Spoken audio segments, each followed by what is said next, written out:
The CDC is all in for cruising in July as they give yet another green light for cruising.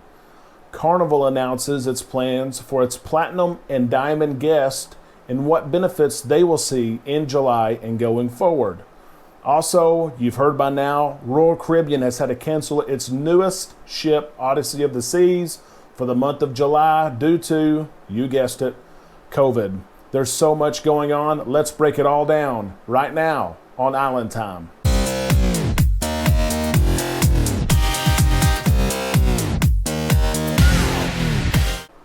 Hello and welcome to Island Time. This is Derek. It is great to spend some time with you today. There's a lot going on and we are going to cover it. First things first, the big story is the CDC and how they continue to tell the cruise industry and cruisers like you and me, you can sail. The CDC changed its level 4 warning, which has been in place for almost 15 months now, to a level 3 warning. Level 4 warning, of course, says that there's a high chance that an individual could contract coronavirus, and a level 3 says, well, there's just a high chance that an individual could contract coronavirus. But the important details in this revision from the CDC is this. The warning is lowered from a 4 to a 3 and specified for unvaccinated passengers. Okay, so unvaccinated passengers, you now have a high level, okay, says the CDC, to contract coronavirus. And what I really wondered now, and I wish they would have put something out about vaccinated passengers. There was nothing in the release about vaccinated passengers.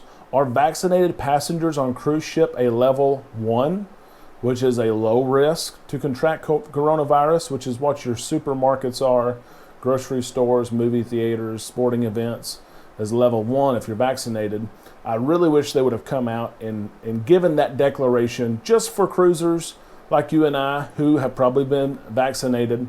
But they came out and said, if you're not vaccinated, it's not a level 4 risk anymore. It is a level 3. This is huge for the cruise industry, and this is huge for, especially for in July. You know, we're looking at a couple of weeks away. The Vista is going to leave on July the 3rd. The Horizon leaves on July the 4th. The Breeze on July 15th. The Mardi Gras, July 31st. And the CDC continues to work with cruise lines to make plans not only for July, but moving forward, okay? If you have not subscribed to our channel, please subscribe, and here is a huge reason why. News like this continues to break day after day, and what cruising looks like in July is going to be different than what cruising looks like in August. August, of course, different than September and October, and so many of the questions that you ask us about what your cruise will look like. First off, always put what month you're cruising. And if it is in the too distant future, if it's past August, we really don't know. But we will keep you updated. I can promise you that. And if you subscribe to the channel and you ring the bell, you will be notified when new content is posted and you'll get it first. I can promise you that. So great news from the CDC. They did come out and clarify as well that they have 2 recommendations for all passengers, and that is, number 1, if you're cruising, to get a COVID test 1 to 3 days before cruising. If you're vaccinated, we could argue if that's needed. That contradicts some of their other official language, but that's the recommendation. And then they also recommended that you get travel insurance, okay, which is probably not a bad idea. Some of you probably already do that through Carnival. And you may not. If you've never looked into travel insurance before, you can purchase it through your cruise line. You can also purchase it online through several websites. A lot of times I've seen that it's cheaper through individual websites, but should something happen, you may have to fight with that company to get what you deserve. Whereas with Carnival, maybe it could be easier to use that benefit. So if you have questions on trip insurance, I can try to help you. I don't work for any insurance company, so I'm not here promoting one over another, just trying to help the community like we always do. Okay? Here we go. Next up, and this was a surprise. This is breaking in just the last few minutes. A lot of people have asked John Hild and in all the Facebook groups that we're in for an update on Diamond and Platinum benefits going forward. There was a huge stink last week when John Hild said that Diamond and Platinum and other priority groups, Faster to the Fun, Casino, things like that, would not be able to board the ship first. That's a huge benefit. Maybe the favorite benefit that Amanda and I have is that you get to board the ship first. You get to get on the ship, and for an hour, maybe 90 minutes, there's not many people on. It's just always fun. You get your vacation started early. Carnival heard you out, and it sounds like that is going to change. That indeed, if you are supposed to get priority boarding, you're going to get priority boarding. Let's look at this. There's a laundry list of things that you're going to get, and I'm going to reference those. The first thing is online check-in. You will start to see your benefits and your check-in time 16 days before your sale date. Okay, if you are Diamond and Platinum. And possibly we're going to see, I've got a question out, other groups such as Ultra Cruise or a Premier Cruise. Okay, all guests required will be required to complete check-in 14 days in advance. Okay, it's going to open 14 days in advance, and you're going to want to really get online and check in as soon as you can. If you wait until 12 days, 10 days, and less, you're going to get a later check-in time the day of embarkation. So instead of checking in and being on the ship by noon, if you wait to check in, then there's going to be a later time available. Maybe it's 2 p.m. Okay, so it's really important that you look starting at 14 days, but Platinum and Diamond guests will be given a special 48-hour advanced check-in time that you can log in and check in before the general public. When you log in to check in, just like you've always done for a long time, you will see a list of check-in times. Okay, you may see a later time that you need. Maybe you're flying in later and you choose a later time. A lot of us will want to check in that first time, which in the past has been as early as 10:30. 10:30. I hope it's 10:30, maybe 11. We will see. But all Diamond and Platinum will get 48 hours. That is 16 days before your sale date. And we will check and let you know about Casino and other special groups as well.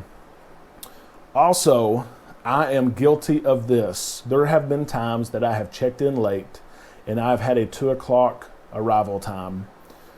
And I'll just be honest with you. I've said, yes, it says 2 o'clock. Amanda, let's get there at 10:30. And depending on the port, sometimes they would let us in. We'd have a 2 o'clock boarding time. We'd board at 10:30. And so I really think because of the situation that we are not going to be able to show up early anymore like you could at previous times at particular ports. Okay, whatever your check-in time says, I can see that they're going to be pretty hard on keeping your check-in time. And that is to limit the number of individuals that are at the port and the check-in at one time. Stateroom access, we've all been used to our staterooms being ready whenever we board. And I think they might be, John Hild mentioned that the very first group that checks in may see that their room is not ready, okay, when they check in. And that may be the 10:30 group that you get on and your room is not ready yet, okay? I know they will plan and do everything that they can to make your room available, but at the same time, they're changing everything in the room and cleaning everything in the room, and that is very important. John Hill did share that if your room is not ready, that you can drop off your luggage somewhere on the ship. So I don't know where that's going to be, the main theater, or who knows where it could be. It could be a number of places, but it sounds like if you're carrying things with you that you may be able to drop it off at a certain location and start your cruise. And whenever your room is ready, come get your belongings that you carried on and you're set to go. So we'll see exactly how that goes. Let's talk about the casino, Diamond and Platinum. You usually get an entry into one of the tournaments, okay, the slot tournament or blackjack tournament. It's a $25 value, but John Hill shared, and this would be interesting to see how this takes place, especially I know July the 24th on the Vista and the Horizon are both ultra cruises. I know that July 17th is premiere on the Vista, and there's several others throughout the month. I don't have them all memorized, but I have some that we're looking at, of course. But Diamond and Platinum, you have a $25 free tournament entry, basically, and they're not going to host these tournaments, and it's probably due to close proximity of the slot machines. Not sure if the slot machines will be open. Every slot machine, usually you sit in a row. If you've ever done the tournament, everyone's sitting in a row of 8 or 10 at a time, and you play for 3 minutes or 5 minutes, whatever it is. And so they may not have the room to do that in the casino. So instead of that free entry, it sounds like you're going to get $25 in free play. So that will be fun. $25 you can stick in a slot machine and play, or take it to a table. You know, go to roulette or something like that, and choose anniversary numbers, birthday numbers, and maybe you win some money there. But it's going to be fun to get that $25, and you've got a better chance to win something with that $25 in fun play than you do the slot tournament that's free. So I think actually that's an upgraded benefit, and I wouldn't mind seeing that stay around in the future. Debarkation, of course, it's always nice to get off the ship when the cruise is over, because we all have flights, so we need to drive home. And John basically said that he's not sure how this will look right now, that they're still working through debarkation process, and we'll see if we're able to get off the ship first. That's maybe a little bit more challenging, and they may go by decks instead of going by priority. So we'll see. We'll see. If that list holds true, which I believe it will because they've released it, Carnival, we have seen, has been very conservative when it comes to announcing protocols and how things will look. And once they announce them, they're pretty set in stone. So I expect these to be in place, and I think it's a very, very fair set of really expectations and rewards for Diamond and Platinum guests. John Hill also pointed out that our laundry services, our bags of laundry that will be serviced for free, is still in place. We love that. That's a very good benefit. So we're thankful for that. I will post a list of movies that are set to play on July cruises and the dive-in movies there on Lido. If you've never attended one of those movies at night, in the evenings, they usually show 2 a night. The first one being for kids and for families, and the next one being for adults or something that may be rated PG-13 or rated R. But the list is out, and it's just another sign again that cruising is here. And I know Amanda always enjoys this, and so she's excited to see these movies, and I will post them in the description of the video below. So if you want to see what movies are playing, just see this description of the video, and they are right there. Okay, lastly, I didn't want to talk about this, but it is cruise news, and it's all over the media. The Odyssey of the Seas, which is Royal Caribbean's newest ship. We saw her arrive with the Mardi Gras in Port Canaveral. Royal Caribbean could not let Carnival have the day, of course. They had to bring in the Odyssey of the Seas. And when the Odyssey of the Seas came in, everyone on board, all crew, 1,400 crew, were vaccinated on that day and the day after. And it ended up that with testing, 8 crew members ended up testing positive for COVID. And we hear that most of those cases are mild. And I've tried to see a latest update because there hasn't been anything in the last at least 24 hours. But we're hoping that all 8 members are okay. And Royal Caribbean, of course, they've taken extra precautions. The staff are going to stay in their rooms for another 14 days. There's going to be extra testing just to see if anyone else has tested positive, which as we know right now, they have not. But the biggest result, of course, of this is that all cruises on the Odyssey of the Seas, Royal Caribbean, from July the 3rd through the 31st, they're canceled. And it's due to COVID. And so you can imagine those of you cruising on the Mardi Gras, if something like this were to happen, it's the inaugural sailing, it's the inaugural month in this ship is canceled and delayed. We hope that they return very soon, but I've had several questions on Facebook and on YouTube saying, is this the only ship? And here are my thoughts on that. Is it the only ship? I think, first off, there's always a possibility that this could happen to any ship for any cruise line. We hope it doesn't happen, but there is a possibility, of course, that it could happen. I don't think it's likely to happen, though, and this is my reason. This happened, the timing of this happened as the Odyssey of the Seas came into port for crew members to be vaccinated. If you look at Carnival and what they've been able to do the last 30, probably 45 days now, when we had a big event with the Vista and Breeze arriving in Galveston, Carnival has really passed the stage of its crew coming into port and ships coming into port for the crew to be vaccinated. All the ships that are cruising in July have for sure, of course, received their first dose, and almost all of them have received their second dose. So I really don't think that it's a high possibility that this could happen on a Carnival ship, okay? And as long as vaccines have been taken care of and the crew are vaccinated, science tells us we should not see an outbreak, okay? We may see individual cases, but hopefully we don't see an outbreak. Hopefully this does not happen to anyone else cruising in July, no matter your cruise line. We will, of course, watch the news, keep everyone posted, but I think the real story here is that, and of course the media is not sharing the real story. This story has been on CNN, it's been on Fox, it's been all over the internet.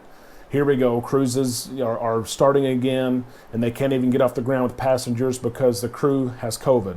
I think the real story here is that there were 8 cases and that the protocols that Royal Caribbean had in place has stopped the spread. There have not been any more confirmed cases because of the actions that have been taken by Royal Caribbean. And that is the whole purpose of protocols for Royal Caribbean and Carnival and every other cruise line. Have protocols in place that stop the spread of coronavirus if something were to happen.